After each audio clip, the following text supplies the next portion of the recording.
What I would advise you to do is take one step at a time towards that dream. People want quick money, people want quick things, and people want everything now. But you've got to build the foundations and build. If you think of an idea, let it scare you. It should be scary, otherwise you're just motoring along, just doing your thing every single day. Welcome to a beginner's guide to being a grown-up. I'm Sam, and this is my passion project podcast, interviewing really interesting people about their lives. And today I am really excited to have Paul Sesay with us. He is our first man, so thank you, Paul, for being brave and being the first man to come and do the podcast. So a little bit about Paul before we get into it. Paul is the founder and CEO of Inclusive Companies Limited and the National Diversity Awards, the Inclusive Top 50 UK Employers list, and the Inclusive Awards. So from that list, it won't surprise you that he is a prominent figure in diversity, inclusion and equality sector, and has collaborated across the world with big organisations enhancing D&I initiatives, and also works across diverse communities throughout the UK. His absolute personal mission is to inspire and support individuals and groups from diverse backgrounds and empower underprivileged communities from across the nation to achieve their full potential. So, Paul, that's no small mission. So welcome. I want to kick off with, tell me a little bit about that journey for you into adulthood, from childhood into adulthood, and the things that formed you. Yeah, first of all, thank you, Sam, for having me on this amazing podcast. I think it's a great subject as well. So, my name is Paul Sesay, and as you alluded to, I've achieved so much in my life that I never thought I would achieve. And it goes back to, resilience from when I was a child. I think if I revert back to when I was first born, if you don't mind, Sam, I was born... I was a couple night stands between a white mother in Leeds and my black father, who was also a bus driver in Leeds. And I had siblings that was younger than me, older than me, should I say. And as soon as I was born, I was given up for adoption simply because of the colour of my skin. And I went to various foster homes and children's homes and things like that. And it was quite a harrowing experience. I think back to when I was very first born. I was going to be fostered by and adopted by a black family, and my mother couldn't sign the adoption papers. So then I went through the foster care system, and then I ended up with a really nice family in Wakefield. That a white family that just fostering because they wanted to. They had 2 kids of their own, and I was really settled there. And a couple of years down the line, my real mother met this new guy who was my stepfather. Well, not stepfather, I wasn't there long enough, but he would have been my stepfather. And he must have got into her head that you've got a child out there, you really need to be getting in contact again. So they got in contact with social services and basically said, can we have Paul back? I was age 6 at this point. And obviously, as a child, you want to know who your real mother is. You want to be part of that. But it ended up being quite a bad mistake. Anyway, so I left that family, a really nice family in Wakefield, to go back to my real mother's. But my real mother wasn't really ready to have me. She wasn't ready to accept a black child into her white family. So she went to the schools and said, oh no, this is my foster child. She went to everybody, this is my foster child. She kept me off school quite a lot of the times. And even when they went out, maybe went to the caravan and out or various functions, I was left in the caravan or left in the house just to by myself because she didn't want to face up to the realities of having a black child. And actually treated me quite badly, beaten up and, ostracised. And, the other siblings, the 2 older siblings I had, was treated completely different to what I was. So at a very young age, I quickly knew that I was very different to, most kids that was out there and treated very differently. And it could have set me 2 different ways. Could have gone crazy or you can make you stronger as a person. Anyway, that only lasted around 6 months, and my mother decided, no, I don't want him, and then off I popped to another foster family that was absolutely horrendous. I don't really tell this story this much, so you're very honoured, but I went to a foster family where basically later on the guy was a convicted paedophile. and he got arrested, and he's done prison time for paedophilia. Ironically, he didn't do kind of anything to me sexually, but he was his son that he had actually did as well. So, and that was a harrowing time. The mother didn't like me. They was just doing it for money as well. So back in the day, there wasn't as much kind of what's the word? Protocol with regards to social services, and so they were left to it, and they was getting lots of money for fostering me, but then I had to go to jumble sales and buy my own clothes, and I was doing a paper round just to get some money, and they used to take the money off me, and I had to buy my own cereal, and it was just a crazy time, and I was with them for quite a while, and then I was trying to say to social services, I really don't like it here, but they would be dead nice just before social services came there. So, you know, as a 7, 8-year-old, you'd be like, well, why do you want to move? And like, he couldn't quite think, he can't articulate self as much then. Anyway, so I stayed there for quite a few years, and then something happened, and I was shipped out again and went through some foster homes and some other foster families throughout my childhood. But at the age of 15, basically I was in a hostel with nobody around in a black area, which was eye-opening for me and really, really nice in a way. But because for the first time in my life, I really didn't have anybody that was telling me what to do or making me feel like I was, you know, somehow inferior in life. So, and when I moved to Chapeltown in Leeds, it was, like I said, it was the black area, and it wasn't, at that time, the best area. There's not a lot of opportunities for people in Leeds. You know, it was hard to get a job in the council, and people had no aspirations. It was always about stuck in their own kind of postcode. And I ended up being a bit of a bad boy, if I'm honest, Sam. But the people around me were like family as well. So for the first time, I was accepted. For the first time, I was, you know, happy in myself and get to know myself, who I was. And it was a good time, but also, you know, I knew right from wrong. And so I decided from 15, so when I got a flat, to 17, that I'd say, no, you know what, I don't want to do this anymore. I want to get a job. I want to, you know, be a proper person. You know, a grown-up adult, should I say. And so I started to try to find jobs whilst you know, doing certain stuff that I was doing. At the age of 19, doing really good stuff, worked in a pizza restaurant, and it wasn't much now, but it was a pizza restaurant. It was great. I was happy. I was earning money, but decided at the age of 19, do you know what? Leeds has not really offered me that much. I'm going to just upshift, and I'm going to go to Liverpool. So I ended up going to Cream, which is a nightclub in Liverpool called The Nation. Cream was massive back in the day. I went there for a day, for a night out with my friends, and I came back the next day and moved there. I had £25 in my pocket and the clothes, that was it. I basically didn't know no one, had no family there, and it was a real risk for me as a person.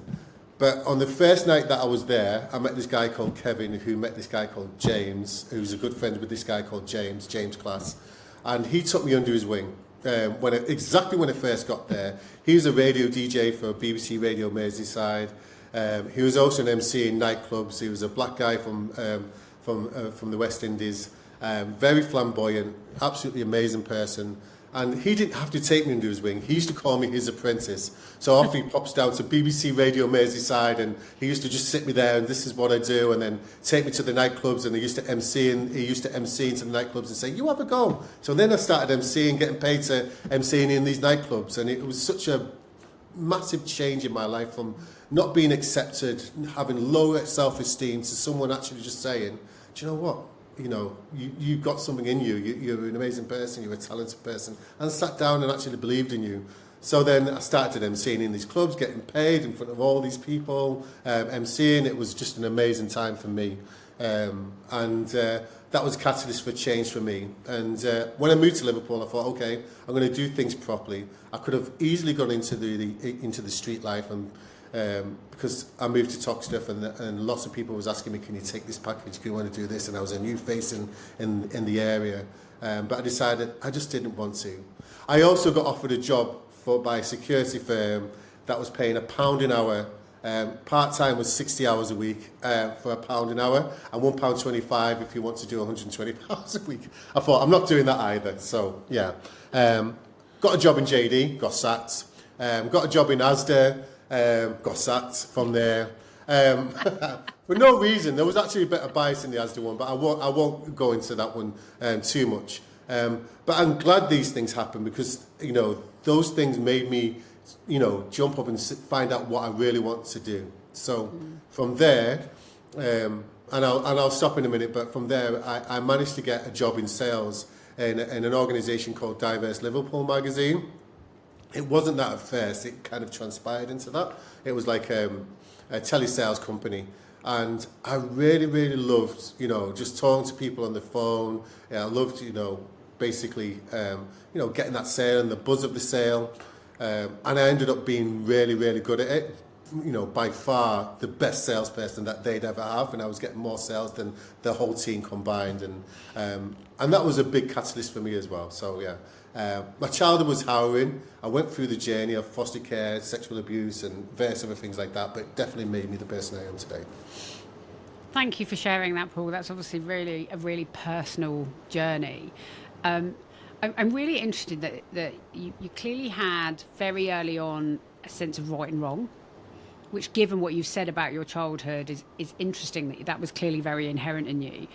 And also this bravery of just going, do you know what, I'm just going to move.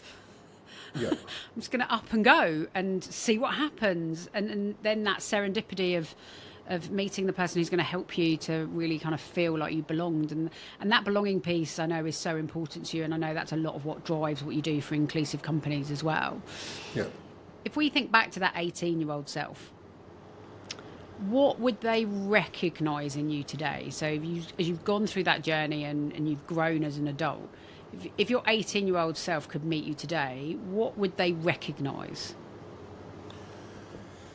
I think they recognise that throughout all the rejection I had in my childhood, and I had so much rejection from many people, and you go through the foster care system, you don't really belong to anyone. You go to people's houses, no pictures of you up in the wall, and there might be just little things, but they really hurt. Do you know what I mean? Like they really get to people from foster care or from adoptive kind of parents if you're not kind of recognised in that way. And I think if I look back, and my 18-year-old self would look back at me and they'd say, all that rejection made you a stronger person. You made you resilient. Do you know what I mean? It made me the person I am today. I could have quite easily gone down the other road, or maybe taken drugs, or just not caring about anything in life really, and just going down a completely different road, which I did for a time. And I think they would recognise that it's just the resilience and the strength that you had to get through your childhood. But I'll tell you one thing, Sam, one thing that did get me through my childhood is that even though I was going through the most horrendous time, I always thought there's somebody worse off than me. And that's what I thought throughout my childhood. So, at the time in the 80s, there was, the famine in Ethiopia, and there was wars going on, and I was seeing pictures of these kids that were just utterly, starving to death. And I thought to myself, well, I'm not going through that, so my life is not that bad. So that's what got me the resilience to carry on and say, well, life could be actually worse than I'm actually going through at the time. Do you know what I mean? Yeah. So I think that's what my 18-year-old self would see. So here's my next question then. What would your 18-year-old self, given the life experience you'd had up until 18, still in Leeds at 18, hadn't made that big move, what would they be absolutely amazed by if they met you now? Gosh, everything. Like, I sometimes I'm amazed. I'm quite a bit older now. I'm amazed at what I do. Kensington Palace, I've been invited to 10 Downing Street, to advise about communities and how to engage with communities. It's like, I liaise with CEOs and some of the biggest companies in the world. my 18-year-old self was a lost child that Yeah. that didn't have nobody. No, I spent Christmases and birthdays by myself at that age, looking out at Christmas and going, no, nobody cares about me. Trust me, it's the worst, loneliest place I was at that age. And they'll be amazed at what I've turned around. I've got a beautiful family, I've got beautiful people and beautiful friends like yourself, Sam, around, and I feel totally blessed by what I have, and I want to inspire others to sit there and say, well, look what I've come through. If I can do that, so can you. There's no difference between me and you. Turn that negativity into resilience, and there's no.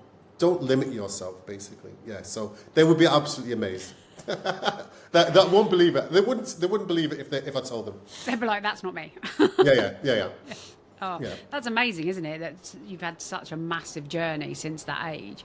And we've talked a bit about, and you've told me a bit about those struggles that kind of gave you that resilience and kind of made you who you are. And I think clearly very inherent in you is that right from wrong. I'm really interested by the fact that you're like, no matter how hard your life was, you sat on your own at Christmas, no one to love you, but your view was still, but someone else is worse off than me. And I don't think a lot of people would think that at that point. Do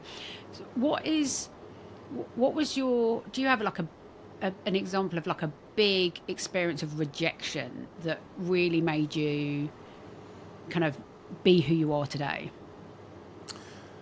Gosh, that's good. You've got me going there, Sam, if I'm honest.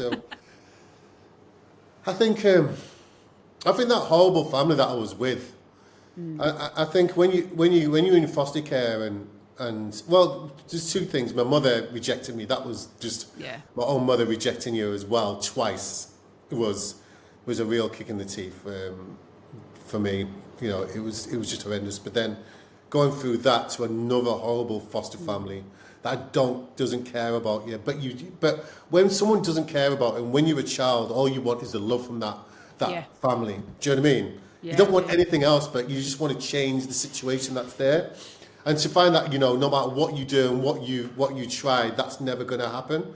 And there was actually really, really, just really negative towards me all the time. And so the rejection from them as well through a number of years was really harrowing. But actually, when I left them and I went to, the children's homes, it was actually a relief. If that makes sense, there's nobody controlling me, there's nobody rejecting me no more. Do you know what I mean? Like it's like I can be me and fathom life for me rather than being told you're just nothing. Yeah. Yeah. No, I get that completely. And in terms of, so what I'm fascinated by now is you went into telesales. How did you get from doing that to inclusive companies? Interesting, yeah. So, I found out what I was, and this is from my childhood as well. So I went through various foster homes and children's homes and various families, and I had to be almost like a chameleon, blend in with whatever family, code switching or whatever you want to call it. And so when I actually got into a job where, I was doing sales, I just looked at, what that person was doing, how I want to be spoken to, that salesperson, and I kind of adapted everything that I thought was really good in sales to sit there and go, I want to be like that. I love the way that person made me feel. I love this, that, and the other. So I kind of amalgamated it into my own little style. And then I started getting really, really good at what I was doing there, like so good. The person that took me under, that employed me at the time was like, I was their top salesperson. But I worked harder than everybody else at that point. Do you know what I mean? So while everybody else was messing around, if the boss wasn't in, I'm on the phones like ringing. And they was wondering why I'm getting twice or three times more sales than them. So I was, but that wasn't, and they were saying, you're so lucky, Paul. And I thought, no, you create your own luck. And that's what I realized at that point, like, if your hard work will create your own luck. You can shirk whatever you want to do and you'll get average results. So anyway, the company that I was working for at the time, it wasn't paying any tax or national insurance for me for 3 years. And there wasn't promoting me or doing anything that I needed at that time, because I was getting a bit more confident in myself. I knew what I brought to the company, and there wasn't any kind of route where I was going. And when I found out they wasn't paying me tax and national insurance, I was like, oh dear me, that's terrible. So I went to an organisation called Equality Britain, which was called Ethnic Britain at that time. But when I went there, I came up with all these ideas of how they can change their business, they change their name, do all this kind of stuff, and it was owned by this guy who wasn't interested in D&I whatsoever. He was just making money from it. And that really bugged me. So then I thought to myself, do you know what? I'm going to go out there and do it myself. I've got enough confidence now. I'm going to sit there and make a difference in society. I know what that person's doing is not doing it right. I know that person's not doing it right. I'm just going to go out and do it myself and make a difference. So I got my little office, started, again, hammering the phone, did a wall planning for the first year, which was like just adverts of people's, kind of stance on D&I. It was just a wall planner. And we sent that out. Got the dates wrong on the calendar. So the first calendar was like Christmas Day was on the wrong date, and all that, made the mistakes. But what I realised is, I could run a business. I could do this. And within 6 months, I had 2 staff, which was great. Do you know what I mean? I was like, okay, I'm ringing, managed to, get enough companies on board to sit there and start the business off, and then it kind of amalgamated from there. And as it went on, I wanted to do more initiatives and make a difference more in different areas. And I think my whole goal in kind of my career is it's not about making money. It's about what impact can I have on society, and I want to work towards that. And then the byproduct of that is the success in getting staff and various other things from that. So yeah, that's kind of how I started my journey from telesales to going to do what I'm doing now. It's such an interesting journey, and again, that theme of right and wrong. The guy you went to work for, you were like, you're just doing this for money, not for actually making a difference. So I'm going to go and do it myself. That lack of fear comes in. It was just like a bit of hard work. I'm just going to throw myself at it. And actually, all of the entrepreneurs I've spoken to, it's a very common theme. I'm just going to throw myself at it and work really hard. Because I think there is a definite characteristic of most entrepreneurs that you kind of have to be a little bit crazy to want to go and throw yourself at running your own business, right? Yeah. And then you put into that the layer of, I want to do the right thing. I want to make a difference.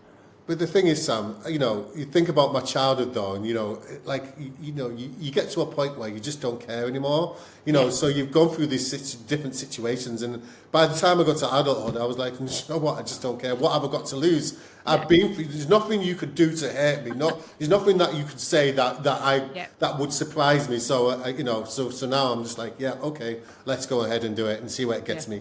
It's either a lesson or a blessing. That's how I kind of see it. And if it doesn't work out, it's a lesson. If it does work out, it's a blessing.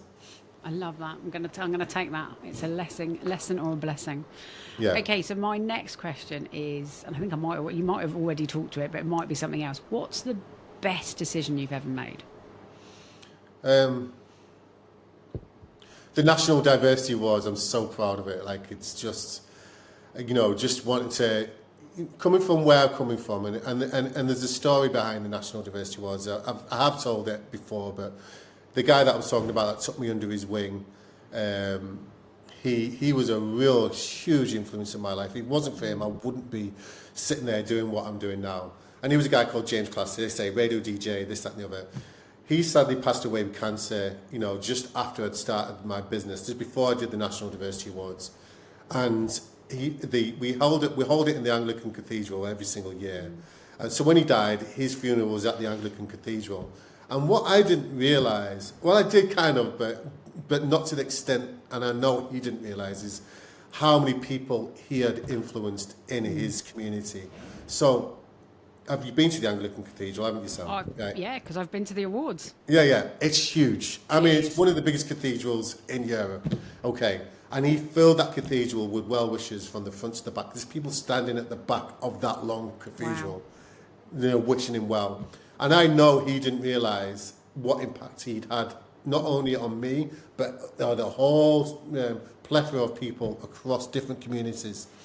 And it just inspired me and said, well, we need to be telling people they are legends before it's too late. It really is.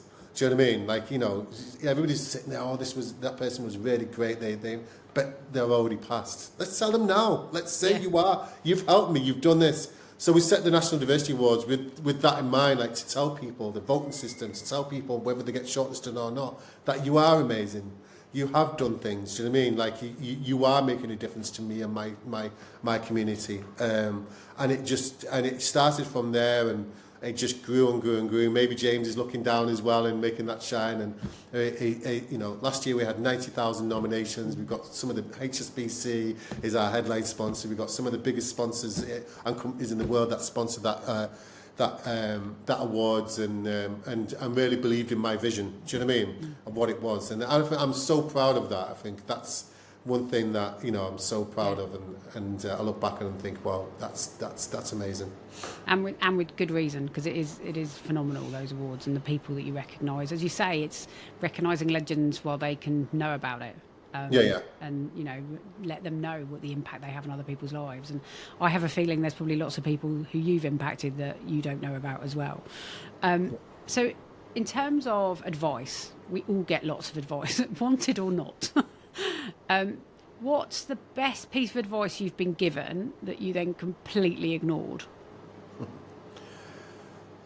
Well, that's such a difficult question. I mean, advice is, you know, I think it comes from certain people that don't think as visionary as I do. So, you know, sometimes when you think of initiative and they say, you know, don't run before you can walk. Do you know what I mean? You know, this is just too much, Paul. You know, I think you've just taken on too much, and I don't think you should do that. Although it's good advice, and I know it means well, I'm not going to take that advice. I really truly believe that, you know, the bigger that you dream, and if you go to walk towards them dreams or run towards them dreams, if you don't get there, you'll get somewhere close to that. I really do think that. So, you know, the best piece of advice is, you know, which is all well and good, which I'm never going to take, is, you know, that's just a bit too much more than you can chew. No, it should scare you. If you think of an idea, let it scare you. It should be scary, otherwise you're just motoring along, you know, just doing your thing every single day. I want to make a difference. I want to make an impact, so that's the piece of advice I would say I've ignored. I have to say, Paul, that doesn't surprise me in the slightest, having heard your story, especially your mission when you were in telesales, and, you know, everyone else is mucking around because the boss is away and you're there on the phones, because the idea of hard work doesn't scare you. So throwing yourself at something bigger, that makes complete sense, having listened to your story today. Yeah. So obviously the podcast is called A Beginner's Guide to Being a Grown-Up, and one day, hopefully, I'll take all of this advice and put it into a book.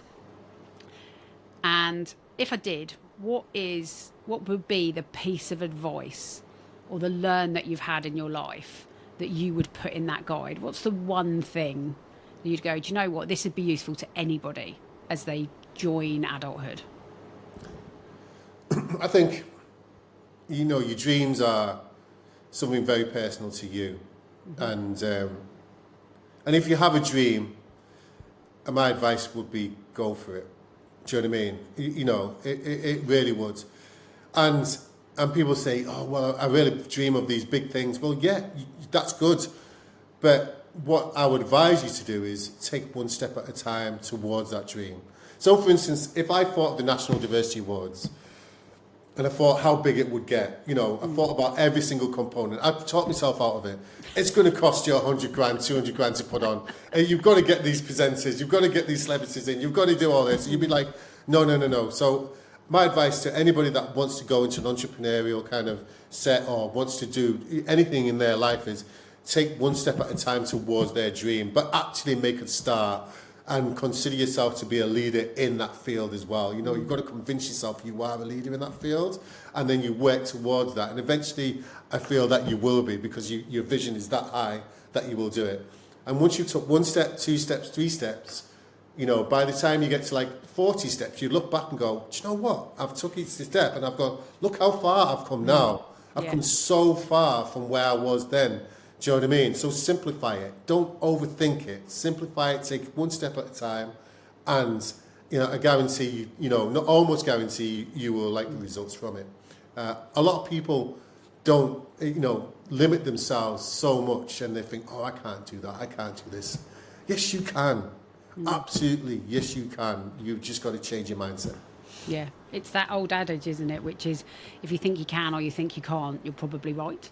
Yeah, Yeah, precisely. I love that as advice. I love the, dream big, throw yourself at your dream, but do it one step at a time. Yeah. That's the easiest way to actually be successful, and it's the least scary way of doing it. Yeah, exactly. It's like if you're investing as well. There's lots of people that I just take like to the stock market. I know I'm going completely off piece here, but That's all right. but if As long as you're not giving stock tips, we're fine. No, I'm definitely not doing that. But people like to go like the trading, day trading. It's investing. It's up and down. You're not going to lose money. But if you consolidate your kind of trading, long term, and you consolidate into one thing that is going to grow, it kind of goes a lot further than what you'd ever think. Do you know what I mean? Yeah. People want quick money. People want quick things, and people want everything now. But you've got to build the foundations and build the building blocks first before you can go ahead and make a difference. Amazing. And I think finishing on you saying make a difference is probably the most powerful place for us to end the podcast. So, Paul, thank you so much. I've known you a long time, and I didn't know all of your stories. So thank you for sharing that very personal story with us today and your insight. And I know the listeners are going to love your story, and it will really resonate with a lot of people. So thank you for your time today. I really appreciate it. Thank you, Sam, and I'm really looking forward to the book, and I will be the first person to buy that book, I promise you, because you are an inspiration as well, and you've always championed others. And I think I couldn't think of a better person to actually do this podcast, who's always looking out for others, even back then when you was doing the gender networks for the company that you work for. Yeah, thank you so much for what you do. Amazing. Thanks, Paul.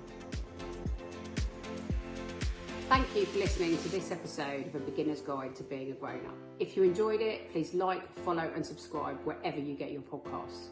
If there's someone who inspires you that you'd like me to interview, you can find me on LinkedIn, Instagram and TikTok. In the meantime, enjoy being a grown-up.